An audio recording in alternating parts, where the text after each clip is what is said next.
Let's settle for the details now. UK-based Economist Intelligence Unit is predicting the cedi to depreciate by about 22% to the dollar next year. Now, this will rank Ghana as having the third weakest performing currency on the African continent, according to EIU's Africa Outlook 2023 report. There's more in the following report. The Ghana cedi has so far lost a little over 27% in value since the beginning of the year. After registering one of its worst performance in the first 11 months of 2022, it however improved in value strongly after the staff-level agreement between the International Monetary Fund and the government was announced at the beginning of this month. But UK-based EIU expects the exchange rate weakness to continue into 2023, albeit to a lesser degree. It maintained that the currencies of the troubled state of Sudan and Zimbabwe will be among the weakest in the world during 2023, while Ghana, Malawi, Sierra Leone, Ethiopia, and Egypt, which will all suffer from elevated rate of inflation, will see their currencies depreciate by more than 10% against the US dollar. It further said that African powerhouses of Nigeria, South Africa, Angola, Algeria, and Kenya will not be exempted from the currency weakness and will experience further depreciation of their currencies against the US dollar in 2023. Meanwhile, the Zambian kwacha will continue its performance as African best performing currency in 2023. Now, economic analyst at Databank Kweku Akokumson has stated that the Ghana cedi will see some stability in 2023. He was reacting to the prediction of the UK-based Economic Intelligence Unit of a further 22% depreciation of the cedi to the dollar. Now, according to him, advancing the value chain of commodities that the country exports will help to stabilize the cedi in 2023. I believe that as much as possible, we are also trying to put in place measures as much as possible to reduce the strain on our currency. Right? So we recently heard the Vice President talk about a gold for barter option, a gold for oil barter option for us selling unrefined gold for refined petroleum. We believe this move is FX preserving, as well as looking at a possible deal. And all our analysis or all our foresight will be much predicated on us securing a board level and a management level deal in 2023, preferably in the first half, or if you have been very optimistic, around the first quarter of 2023. With that, it's more likely that we see the cedi still maintain some stability and not endure so much depreciation, you see. And looking at the gold for oil barter thing, like I said earlier, it's also a bit FX preserving. Now, to maintain such said stability, that's also predicated on us looking more at the import substitution that we've been trying to build up on. Right, to internalizing most of our production, or as much as possible to advancing on the value chain in the commodities that we export. With that, I believe we may see more sustained performance from the Ghana cedi. Now, away from that, research lead at GCB Capital, Courage Buti, is urging investors to focus attention on diversifying their investments in government instruments. The call follows the inability of the government to pay back matured interest on some bonds that were purchased a few years ago. Speaking on the AM show about investment opportunities in these critical times, Courage Buti said now is the time to look elsewhere in making investment decisions. They are rolling everything into a few bonds, and so we do not even expect some rollover transactions on the market. It makes the universe very limited for everyone. I mean, to try to, and especially for the fund managers who are looking for ways to diversify their portfolios and at least try to generate some good returns for their client.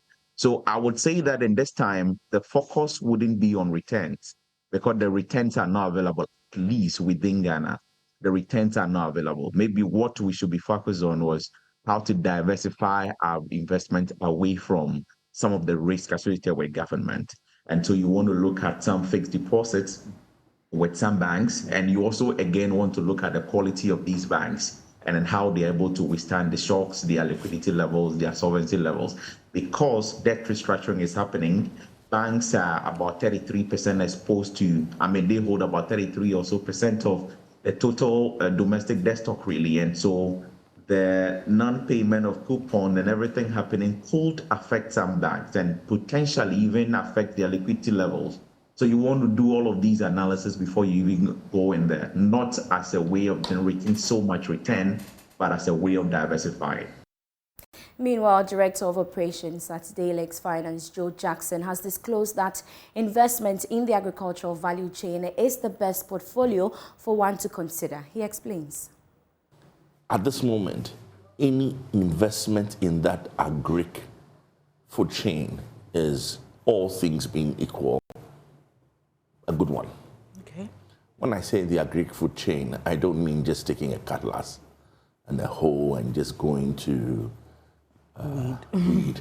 I'm talking about people who transport agric produce. I'm talking about livestock. I'm talking about people who buy agric produce at the harvest time and hold it till the, the lean times. And I'm talking about people who are investing in equipment and silos, that whole agri chain, obviously processing. So it's the most obvious investment. And if I had 10,000 cedis, my first thought would be, what can I do in that agri space? That would make sense, right?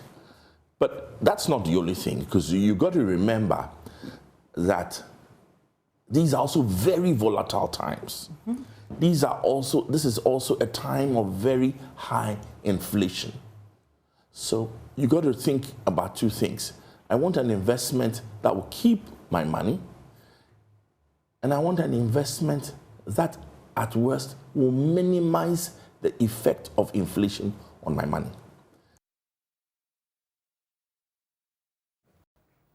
Now, away from that, producers of GTP, Woodin and Vlisco brands of textiles have begun affixing tax stamps on their fabrics before distributing to the market. This is in anticipation of the 2023 deadline given by the Ministry of Trade and Industry for all fabrics to be affixed with the stamps or confiscated by March next year. The policy, which aims to deal with challenges of piracy and smuggling of materials, was launched earlier this year in consultation with stakeholders. Now, Director of Marketing at Textiles Ghana, Emmanuel Deborah, told Joy Business this is another sure way of getting traders to sensitize on the new policy before it takes off.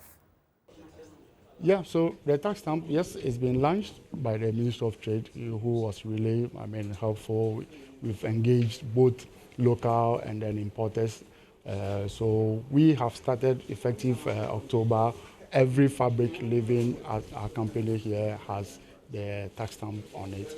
We are hoping that from January, we'll also make sure that we help our customers in the trade request for the transitional stamps to ensure that all the fabrics we have in the trade will also have the transitional stamps in there. Then effective March 2023, that's when, according to the minister, there will be the task force that will be in the trade to ensure that whichever African fabric that is in the trade without the tax stamp then will be confiscated. And so for us, we want the public to know that from next year, if you go to the trade and you are going to buy any fabric, you should look out for the tax stamp in there. And then also, because our designs, we have our design numbers and on the label and then on the salvage, these are some of the things that we want to ensure that at least for every fabric that you buy, you have the design number on the label and then also on the salvage. Then you look out for the tax stamp as well. I can tell you that if you get any fabric, out of about 10 fabric that you see in the trade, basically about 7 or so of them will be, a copy or a fake, either GTP, any of our brands. And so this is how serious it is, which means that a lot of people buy GTP without knowing that they're actually buying the fake GTP. So that's why we want the tax stamp, yes, to come and the tax force to be able to sustain it and then make sure that, yes, we pay the right taxes to the government, because we know that the government actually also wants to raise their revenue in the system, and we feel that the tax stamp is one of the things that, if implemented well, can help them, and then also give we, the local manufacturing companies, a level playing ground with the imported fabric. Yeah. Moving on, Ghana has made tremendous progress in ensuring that local players get the opportunity to work in the mining sector. According to the Ghana Chamber of Mines, the number of locals working on many of the large-scale operations have increased and made it one of the best industries for many local artisans. Chief Executive of the Chamber, Suleiman Akoni, told Joy Business that as a result of the measures put in place by stakeholders, only 2% of workers in the industry are expatriates and 98% locals. We also have apprenticeship programs, we have graduate training programs at the respective mining companies. So a number of things are being done, and as a result of that, if you go to a mine today, in fact the last data we saw, less than 2% of employees you find on a mine are expatriates. Less than 2%. Because of these training programs, we have ensured that on a regular basis we have a pipeline of employees, Ghanaian employees, actually coming through, to actually work within the mining industry. So these are deliberate, actions that we have taken as an industry, because it serves us better. Expatriates cost more.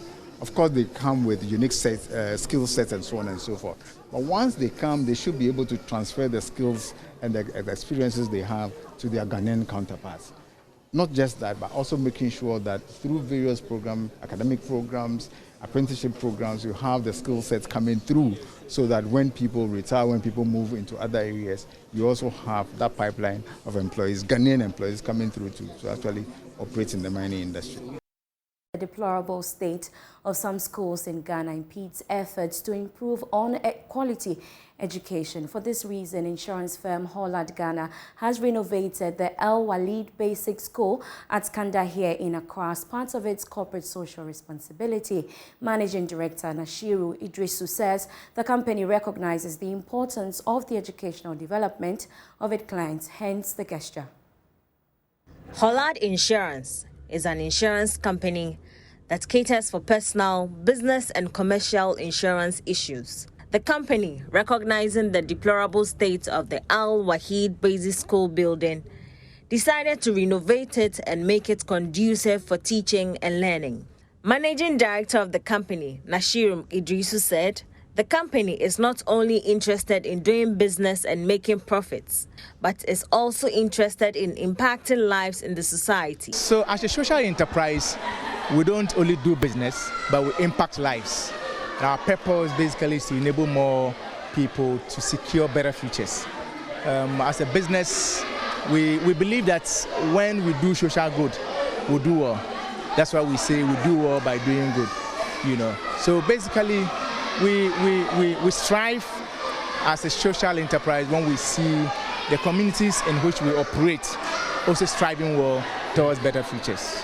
Headmaster of the school, Martin Padenu, added that the renovation of the school building and the provision of books and learning materials will help improve on the performance of students. When children learn in a good environment, they learn better. And as they learn better, automatically it will lead to an improvement in their academic performance. Library books have been provided for them. Teaching aids that we have in the teaching and learning has been provided. So we are expecting a very good performance from the children. The renovation of the school building costs over 200,000 cedis. And that's all for Business Live tonight. For more news, you can log on to myjoyonline.com/business. My name is Beverly Broohm. Enjoy the rest of our program.